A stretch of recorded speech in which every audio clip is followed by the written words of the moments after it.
গত এপিসোডে আমি আপনাদের দেখিয়েছিলাম যে আমি রোয়িংয়ে স্টোন হিল রিসোর্টে থেকেছিলাম এবং পরের দিন সকালে সেখান থেকে সোজা গেছিলাম মায়োডিয়া পাস। মায়োডিয়া পাস দেখে নামসাইতে এসে টুং টাও রিসোর্টে জলে পা ডুবিয়ে খাওয়া দাওয়া করার পর সন্ধেবেলা দেখতে গেছিলাম গোল্ডেন প্যাগোডা।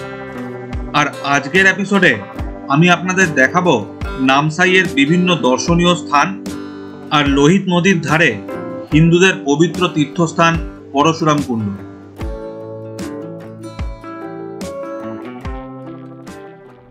হ্যালো বন্ধুরা, আমি অনুপম আর আপনারা দেখছেন এবিজি ট্রাভেল। এই হচ্ছে নামসাইতে আমাদের হোটেল রুম। এই হোটেলটার নাম হচ্ছে উডপ্যাকার্স নেস্ট। এটা একটা টুইন বেডের এসি রুম। এই রুমের ভাড়া পড়েছে হচ্ছে ৩,২০০ টাকা ইনক্লুডিং ব্রেকফাস্ট। তো এখন ব্রেকফাস্ট করে আমরা বেরোবো।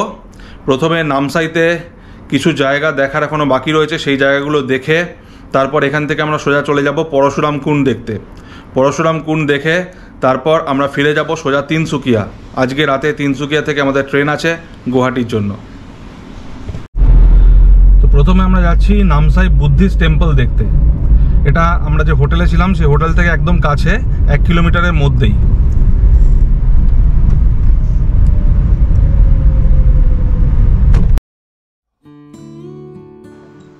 আমরা গাড়ি নিয়ে সোজা ঢুকে গেলাম নামসাইয়ের বুদ্ধিস্ট টেম্পলের ভেতরে।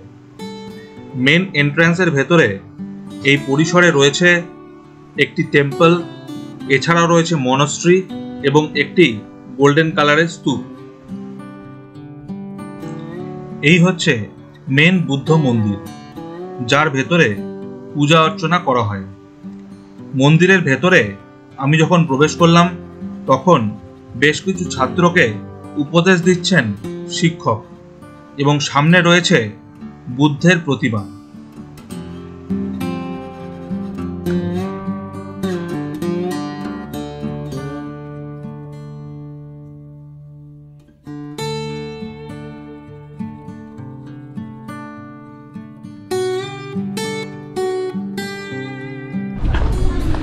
এখানে মন্দিরের সাথে সাথে মনস্ট্রিও রয়েছে, যেখানে লামারা থাকে। এ দেখুন, এটা হচ্ছে থাকার জায়গা। আর এই প্রাঙ্গণে অনেক সুন্দর সুন্দর স্ট্রাকচার বানানো রয়েছে। এখানে আরেকটি মন্দির।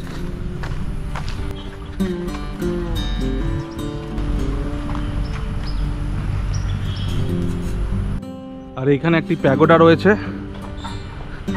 দেখাচ্ছি আপনাদের। খুব সুন্দর প্যাগোডা, গোল্ডেন কালারের। এই দেখুন,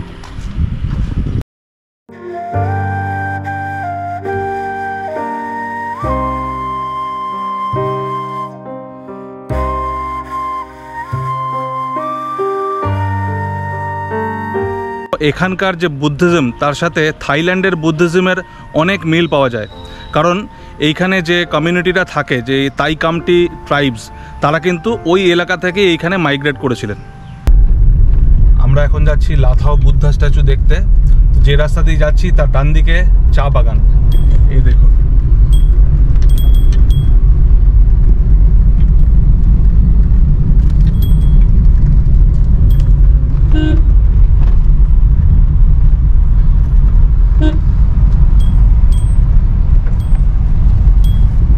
দুপাশেই চা বাগান।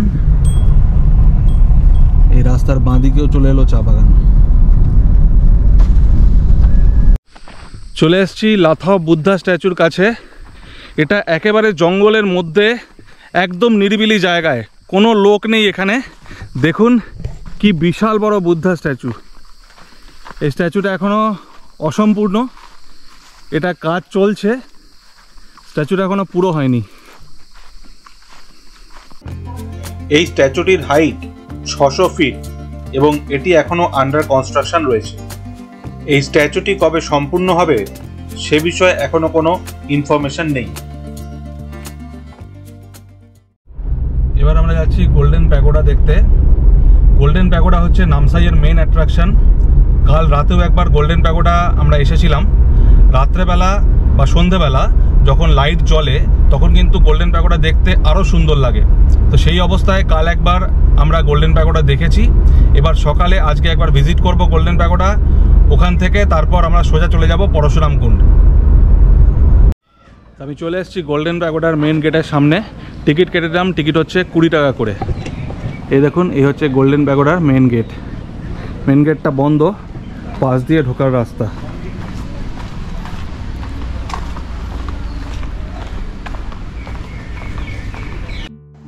এই গোল্ডেন প্যাগোডাটি 50 একর জমির ওপর অবস্থিত এবং গোল্ডেন প্যাগোডার চারপাশে রয়েছে খুবই সুন্দর গার্ডেন, যেখানে সবুজ ঘাসের গালিচার ওপর রয়েছে বিভিন্ন ধরনের গাছপালা এবং খুবই সুন্দর সুন্দর মূর্তি। দেখুন, এই বাগানের মধ্যে একটা জলাশয় আর তার মধ্যে বুদ্ধদেবের মূর্তি। গোল্ডেন প্যাগোডা তৈরি হয় 2010 সালে এবং তাই কামটি ভাষায় গোল্ডেন প্যাগোডাকে বলা হয় কংমু খাম। এই মন্দিরটি বার্মি স্টাইলে তৈরি। গোল্ডেন প্যাগোডাকে ভারতের প্রথম ইন্টারন্যাশনাল ত্রিপিটক সেন্টার হিসেবে গড়ে তোলা হচ্ছে। এই মন্দিরটি অরুণাচল প্রদেশের সরকারের সহায়তায় এবং থাইল্যান্ড এবং মায়ানমারের কিছু বৌদ্ধ সংগঠনের অংশগ্রহণে নির্মিত হয়। আর এই মন্দিরের ভেতরে রয়েছে বুদ্ধদেবের গোল্ডেন কালারের একটি খুবই সুন্দর মূর্তি।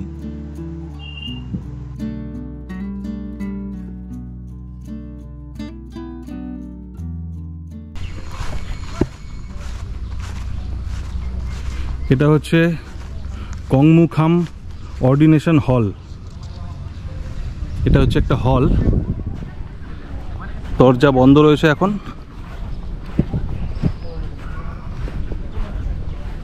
আমি এটাকেও একটা মন্দিরই ভেবেছিলাম, কি সুন্দর দেখতে দেখুন। এটা হচ্ছে অর্ডিনেশন হল। আর এইখানে আর একটা জলাশয়, যার মধ্যে বুদ্ধদেবের মূর্তি রয়েছে,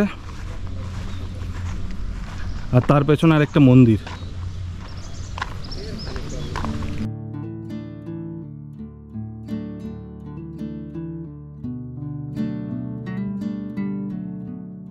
আপনাদের দেখালাম গোল্ডেন প্যাগোডা। এবার গোল্ডেন প্যাগোডা থেকে আমি বেরিয়ে যাচ্ছি। এবার এখান থেকে সোজা যাব পরশুরাম কুণ্ড। তো এখান থেকে পরশুরাম কুণ্ডের যে ডিস্টেন্স সেটা হচ্ছে 82 কিলোমিটার, মোটামুটি 2 ঘন্টা টাইম লাগবে। নামসাই কিন্তু ছিল সমতল এলাকা। এবার নামসাই থেকে যে আমরা যাচ্ছি এখন পরশুরাম কুণ্ডে, তো আমরা চলে এসেছি পাহাড়ের কাছাকাছি। আর একটু পরে উঠতে শুরু করব পাহাড়ে। সামনেই দেখা যাচ্ছে পাহাড়। তো এই জঙ্গলের মধ্যে দিয়ে আমরা যাচ্ছি আর সামনে পাহাড় দেখা যাচ্ছে। তো আমরা এরপর এই জঙ্গল থেকে বেরিয়ে পাহাড়ে উঠবো পরশুরাম কুণ্ডে যাওয়ার জন্য।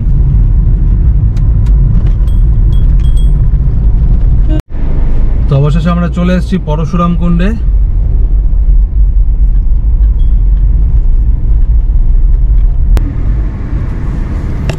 এখানে গাড়ি দাঁড় করাতে হবে। এই দেখুন পার্কিং, এই পার্কিং গাড়ি দাঁড় করাতে হবে।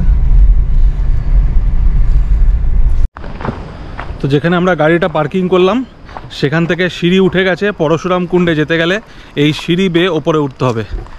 এই দেখুন, এই এখান দিয়ে সিঁড়ি গেছে, এই সিঁড়ি দিয়ে উঠতে হবে ওপরে।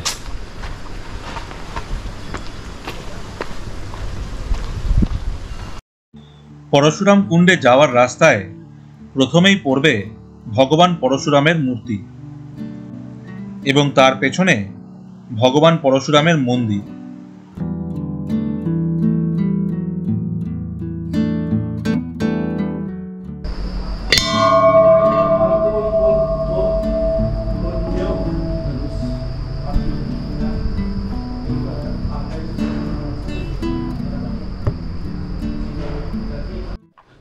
এই পরশুরাম কুণ্ডে কিন্তু মকর সংক্রান্তিতে খুবই ভিড় হয়। সবাই এখানে আসে মকর সংক্রান্তিতে এই পবিত্র নদীতে ডুব দেওয়ার জন্য।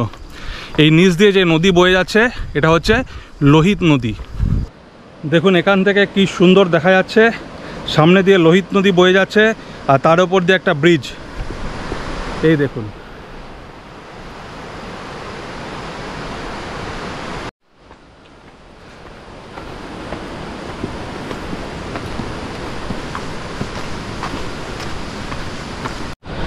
কুণ্ডে যাওয়ার জন্য প্রথমে পাহাড়ের ওপরে উঠলাম, তারপর আবার নিচের দিকে সিঁড়ি রয়েছে, নামতে হবে নিচে।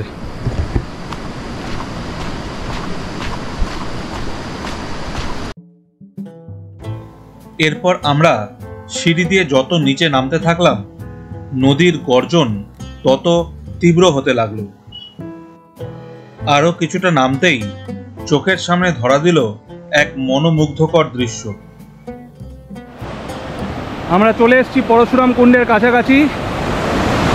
এই জায়গাটার যে অদ্ভুত সুন্দর দৃশ্য, এটা থেকে চোখ ফেরানো যাচ্ছে না। Just awesome.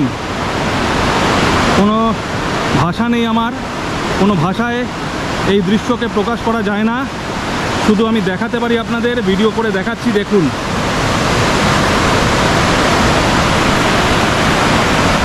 প্রচণ্ড স্রোতে লোহিত নদী বয়ে চলেছে, আর এই হচ্ছে আমার সামনে পরশুরাম কুণ্ড।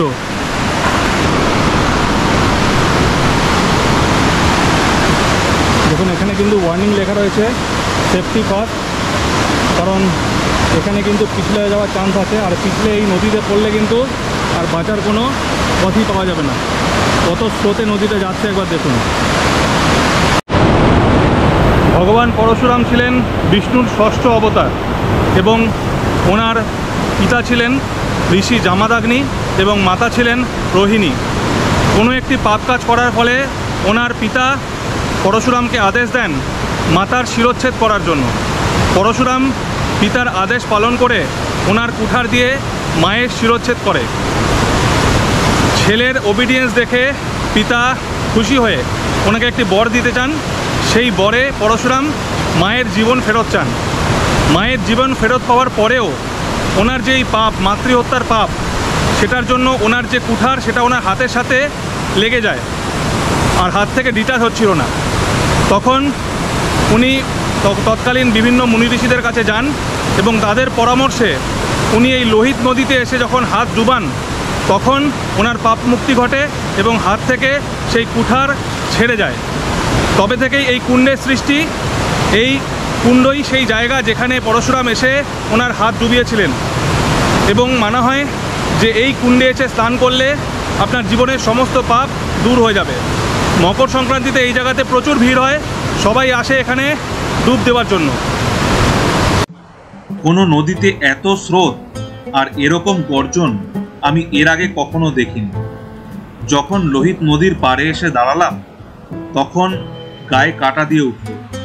মনে হলো যেন এই নদী পাড়ে জীবনের সব পাপ ধুয়ে দিতে। সেদিন প্রায় আধ ঘন্টা ধরে বসে অবাক হয়ে দেখেছিলাম এই অপরূপ সুন্দর দৃশ্য।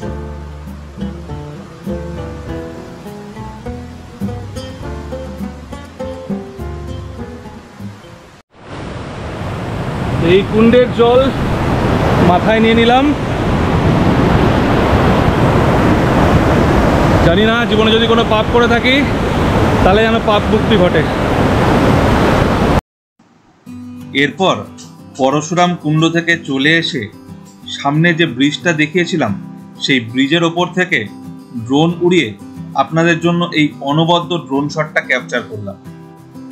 কমেন্ট করে অবশ্যই জানাবেন কেমন লাগলো।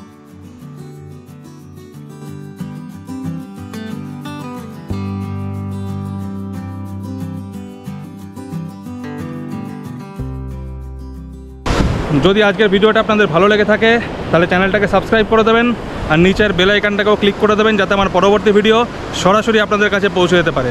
ভালো থাকুন, সুস্থ থাকুন, আর দেখতে থাকুন এবিজি ট্রাভেল।